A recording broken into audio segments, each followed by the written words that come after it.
அவர்கள் இஸ்லாமும் கிறிஸ்தவமும் ஒன்னா இணைந்து செயல்பட்டா நல்லா இருக்குமே, ரொம்ப ஆதங்கத்தோட அழகான ஒரு விஷயத்தை அவர்கள் சொல்லியிருக்கிறார்கள். முதல்ல ஒரு அடிப்படையான விஷயத்தை நம்ம விளங்கிக் கொள்ளணும். எந்த ஒரு முடிவை நம்ம எடுத்தாலும் அதுல போலித்தனம் இல்லாத ஒரு முடிவாகத்தான் நம்ம எடுக்கணும்.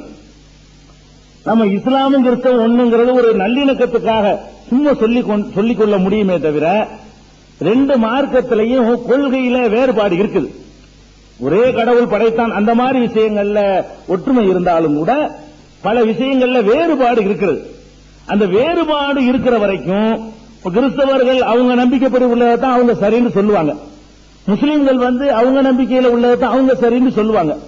ரெண்டு பேரும் அப்படி இருக்கக்கூடிய நேரத்தில் அது எப்படி இணைந்து போறது என்பதுங்கிறது ஒரு பெரிய பிரச்சனையாகும். ஒரு மேடையில் இருந்து கொண்டே முரண்பட்ட ரெண்டு கருத்துக்களை சொல்ல வேண்டிய ஒரு நிலைமைகள் தான் உருவாகும்.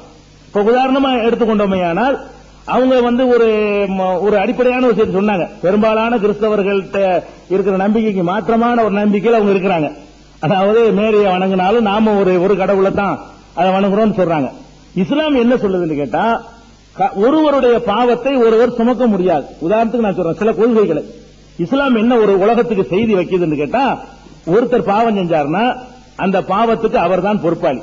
இது இஸ்லாம். நான் பாவம் செஞ்சேன்னு வைங்களேன், நான் பாவம் செஞ்சதுனால என் புள்ள பாவியாக மாட்டான், நான் தான் பாவி, இஸ்லாம் சொல்லுகிறது. என் தகப்பன் ஒரு அக்கிரமம் செஞ்சதுனால என்னை பிடிச்சி ஜெயில போட மாட்டாங்க, என் தகப்பனை தான் பிடிச்சி ஜெயில போடுவாங்க. உலகத்திலேயும் அதான் நியது. நம்ம அறிவு அதைத்தான் ஏற்றுக்கொள்கிறது. உலக நாட்டுடைய எல்லா நீதித்துறையுடைய சட்டங்களும் அதைத்தான் சொல்லுகிறது. ஆனால் இப்ப கிறிஸ்தவ நம்பிக்கை எப்படி வரும்னு கேட்டா, ஆதாம் ஒரு பாவம் செய்தார், முதல் மனிதர் ஒரு பாவம் செய்தார். அந்த பாவம் செய்ததுனால எல்லாருமே பாவிகளாக பிறக்கிறார்கள் அப்படிங்கிறது ஒரு கோட்பாடு. அவங்க நிலையில் அவங்க கோட்பாடு அப்படி இருக்கிறது. இஸ்லாம் என்ன சொல்லுதுன்னா, எல்லாரும் நல்லவனா தான். அவர் பாவம் செஞ்சா நம்ம என்ன செய்யறதுக்கு? ஆதமும் பாவம் செஞ்சாருன்னா அது அவர் பாவம், அவரோட போச்சு. அவருக்கு பிறகு பிள்ளைகளுக்கு எல்லாம் அந்த பாவத்துல பங்கு இல்ல அப்படின்னு இஸ்லாம் நேர் மாற்றமான ஒரு சித்தாந்தத்தை உலகத்துக்கு சொல்லும் பொழுது கான்ட்ரவர்சி வரும். இல்ல பாவியாத்தான் பிறக்கிறான், இல்ல புண்ணியஸ்தானா தான் பிறக்கிறான், எல்லாருமே அவர் பாவத்துல பங்கு இருக்கு, இல்ல பங்கு இல்ல. இஸ்லாம் என்ன சொல்லுதுன்னு கேட்டா, ஆதம் தப்பு செஞ்சார், கடவுளுடைய ஒரு கட்டளையை மீறினார். ஒரு மரத்தை நெருங்க வேண்டாம்னு கடவுள் சொன்னாரு, அந்த மரத்தை நெருங்கி விட்டார். இத பைபிளும் சொல்லுகிறது, குர்ஆனும் சொல்லுகிறது. இந்த வரலாறை சொல்லும் பொழுது அவர் கடவுளுடைய கட்டளையை மீறின காரணத்தினால எல்லாரும் பாவிகளா பிறக்கிறார்கள். பாவிகளே என்று அழைக்கக்கூடிய ஒரு நேரத்தில் இஸ்லாம் என்ன சொல்லுதுன்னு கேட்டா, புண்ணிய ஆத்மாக்கள் என்று அழைக்க சொல்லுது மக்களை. பாவிகள் என்று அழைக்க கூடாது, யாரும் பாவி கிடையாது, பிறக்கும்போது யாரும் பாவி ஆகிறது இல்ல. அதுல வேறுபாடு. உதாரணத்துக்கு சொன்ன ஒரு வேறுபாடு. இன்னொரு வேறுபாடு என்னன்னு கேட்டா, அப்படி எல்லாரும் பாவியா பிறந்தாங்க இல்லையா, அந்த அவ்வளவு பேர் பாவத்தையும் சுமப்பதற்காக வேண்டி இயேசுநாதர் தன்னுடைய உயிரை பலி கொடுத்துட்டாரு, சுமந்து கொண்டார்.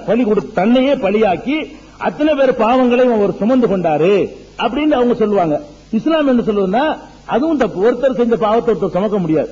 நான் பாவியா பிறந்தேன்னு சொன்னா அதனுடைய பனிஷ்மெண்ட் நான் தான் வாங்கணுமே தவிர, ஒருத்தர் நுழைஞ்சு நான் சுமந்து கொள்றேன். இப்ப உதாரணமா எனக்கு நான் ஒரு கொலை பண்ணிட்டேன், தூக்கு தண்டனை விதிச்சுட்டாங்க, ஒரு ஆள் ஒடியாடுறாரு, எனக்கு ரொம்ப வேண்டப்பட்டவர், ஐயா என்னை தூக்குல பிறந்த இவரை விட்டுருங்க விடுமா கோர்ட்டு, எனக்கு வேண்டியவர் தான், எனக்கு நெருக்கமானவர், அவர் ஓடி வர்றாரு, ஐயா நான் சுமந்து கொள்கிறேன், என்னை தூக்குல போடுங்க, அவரை விடுதலை செஞ்சிருங்க எனக்காக ஒருத்தர் கேட்டார்னு சொன்னா உலகத்தில் உள்ள எந்த நீதிமானும் இதை ஏத்துக்கிற மாட்டாங்க. இறைவன் அதை விட நீதிமான். அப்ப நம்ம பாவியா பிறக்கிறோம்னா அதை எப்படி ஒருத்தர் போய் ஏற்றுக்கொள்ள முடியும்? இப்ப நான் செஞ்ச பாவத்துக்கு நான் பனிஷ்மெண்ட் அனுபவிக்கணும் அப்படின்னு இஸ்லாம் சொல்லக்கூடிய நேரத்தில் வேறுபாடு வருது. ஒன்னும் சில விஷயங்கள் ஒண்ணும் இருக்குது. ஐயா ஒற்றுமை உள்ள விஷயத்தை சொன்னாங்க. சூரியனை படைச்சது, சந்திரனை படைச்சது, கோள்களை படைச்சது, சர்வசக்தி உள்ள அதெல்லாம் கடவுள்ங்கிறது ஓகே, அதுல எல்லாரும் ஒன்றுபடுறோம்.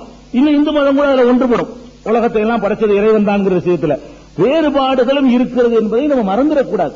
அதே மாதிரி இயேசுநாதர் கடவுளுடைய குமாரர் என்று ஒரு சித்தாந்தத்தை பெரும்பாலான கிறிஸ்தவர்கள், ஐயாவுடையது என்னன்னு எனக்கு தெரியல, பெரும்பாலான கிறிஸ்தவருடைய நம்பிக்கை பிரகாரம் இயேசுநாதர் கடவுளுடைய குமாரர்னு சொல்லுவாங்க. இஸ்லாம் அடிப்படையில் சொல்லுது கடவுளுக்கு குமாரன் கிடையாது. அடிப்படையா இஸ்லாம் எங்க முரண்படுதுன்னா, இயேசுநாதரும் நபிகள் நாயகம் போலவே ஒரு தூதர் தான். நபிகள் நாயகம் எப்படி கடவுளை வணங்க சொன்னாங்களோ அதே மாதிரி தான் இயேசுநாதரும் கடவுளை வணங்குங்கன்னு சொன்னாங்க. ஒரு கடவுளை வணங்க சொன்னாங்க, கடைசியில் அவங்களே கடவுளாக்கிவிட்டாங்க அப்படின்னு இஸ்லாம் அதை விமர்சனம் பண்ணுகிறது. அப்படி கிடையாது, அவங்க நல்ல மனிதர் தான், அவங்க தந்தை இல்லாம பிறந்ததை இஸ்லாம் ஏற்றுக்கொள்கிறது. ஆனா புனிதர்னு சொல்லுகிறது. நல்லடியார் என்று சொல்கிறது. இறைவனுக்கு நெருக்கமானவர் என்று இயேசுநாதரை பற்றி குர்ஆன் நற்சான்று பகர்கிறது.